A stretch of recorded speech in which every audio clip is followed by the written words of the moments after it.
राजेश जोशी जी हैं, वरिष्ठ पत्रकार हमारे साथ। राजेश जी आज कैराना में भी मुझे मिले। राजेश जी हम मिले वहां कैराना में, आप भी चुनावी माहौल टटोल रहे थे, मैं भी चुनावी माहौल टटोल रहा था।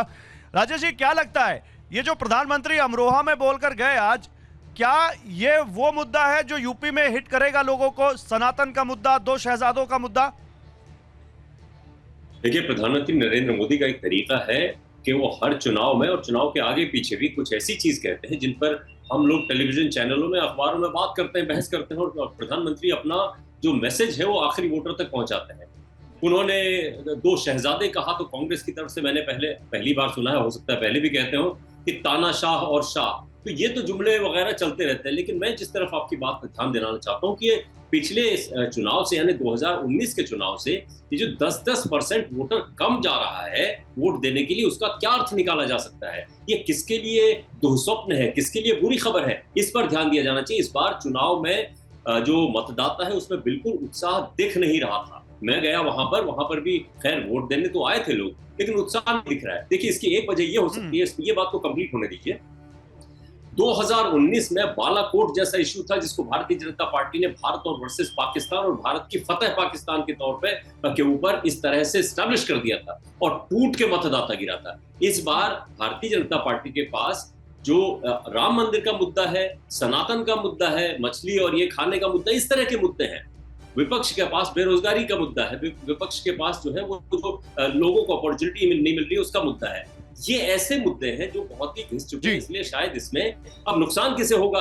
अगर बालाकोट की वजह से जो बीजेपी का जो वोटर था वो टूट के गिरा और इस बार उसमें थोड़ा उत्साह की कमी है, तो ये बीजेपी के लिए बुरी खबर है। और जितने वोटर आए हैं जो अभी इस वक्त नहीं आए हैं जो वोट देने के लिए, अगर वो इसलिए नहीं आए। नहीं, राजेश जी कहना क्या चाहते हैं आप? राजेश जी आप क्या कह रहे हैं? वोटर नहीं निकल रहा है तो ये किसके लिए गलत है, किसके लिए दुःस्वप्न है? बीजेपी के लिए है या इंडिया के लिए? एक लाइन में। जीतेगा तो मोदी ही, ये जो उनके पास है ना, जीतेगा तो मोदी, इसलिए शायद उत्साह की कमी है उनमें। ओके, आपने बड़ी लकीर खींच दी चरण सिंह साबरा साहब। जीतेगा तो मोदी ही, ये जो लकीर खींच दी गई है, इससे वोटर निकल ही नहीं रहा भाई घर से। और हमने भी देखा आज जिस तरह का चुनावी माहौल हम कवर करते रहे, वो थोड़ा सा तो ऑफ दिख रहा है। क्या लगता है ये आप लोगों के लिए नुकसानदेह हो जाएगा क्या? नहीं गौरव जी, मुझे बड़ा आश्चर्य है कि नहीं, कोई नुकसान नहीं होगा। वोटर जो है वो सतर्क है और वोटर ने देखा है कि 10 सालों से किस तरह से भारतीय जनता पार्टी ने झूठ और लूट की सरकार चलाई है, ये सारे वोटरों ने भी देखा है। तो वोटर जो है वो अभी उसका ध्यान भटकाने वाला नहीं है। मैं चंद चीजें आपके ध्यान में लाना चाहूंगा, मुझे 20 सेकंड अनइंटरप्टेड दीजिएगा, क्योंकि भारतीय जनता पार्टी की पोल खोलना जरूरी है। ये हमेशा बात करेंगे नफरत और दंगों की, लेकिन हम बात करेंगे भूखे नंगों की। ये हमेशा बात करेंगे फर्जी कमाई की, हम बात करेंगे महंगाई की। ये बात करेंगे राम राज्य की, हम बात करेंगे कामकाज की। ये बात करेंगे 3 तलाक की, हम बात करेंगे 15 लाख की। ये बात करेंगे शमशान कब्रिस्तान की, हम बात करेंगे संविधान की। ये मन की बात करेंगे, हम काले धन की बात करेंगे, मोदी भक्ति की बात करेंगे, हम देशभक्ति की बात करेंगे।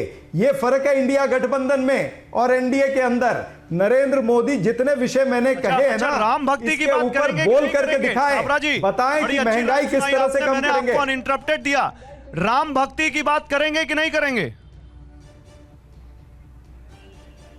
बिल्कुल, हम तो करते ही हैं। राम भक्ति हमारे अंदर है, राम हमारे कण कण में है। हमें भारतीय जनता पार्टी से वो तो कह रहे हैं करते नहीं, वो प्रधानमंत्री कह रहे नहीं करते।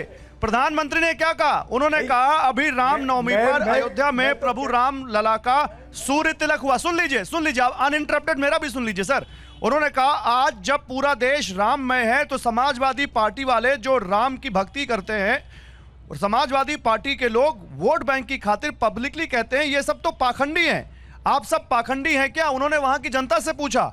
उन्होंने पूछा राम की पूजा करने वाले पाखंडी हैं क्या? आप बताइए, राम की पूजा करने वाले पाखंडी हैं या नहीं है? आपका क्या टेक है इस पर? मुझे नहीं पता किसने कहा कि राम की पूजा करने वाले पाखंडी है। प्रधानमंत्री ने किसकी बात सुनकर के कहा ये मेरे ध्यान में नहीं है। लेकिन राम के नाम का या राम के पूजा की कोई भी पाखंड नहीं बता सकता है इस देश में रहने वाला, चाहे किसी भी धर्म का हो। मैं अगर सिख धर्म का हूं तो हमारे गुरु ग्रंथ साहब में 1200 से ज्यादा बार प्रभु श्री राम का नाम है, तो कोई भी प्रभु राम के खिलाफ तो बोल ही नहीं सकता। ये मैं आपको कहना चाहता हूं। बाकी प्रधानमंत्री जो देश के दुनिया के मुद्दे जो हैं उसके ऊपर चर्चा नहीं करेंगे, ये नहीं बताएंगे कि चीन के साथ में वो क्या कर रहे हैं, चीन क्यों घुसपैठ कर रहा है। अच्छा ठीक है, तो मैं यहाँ जमीन पर क्या असर है यही पूछ लेता हूँ। आपने जो कहा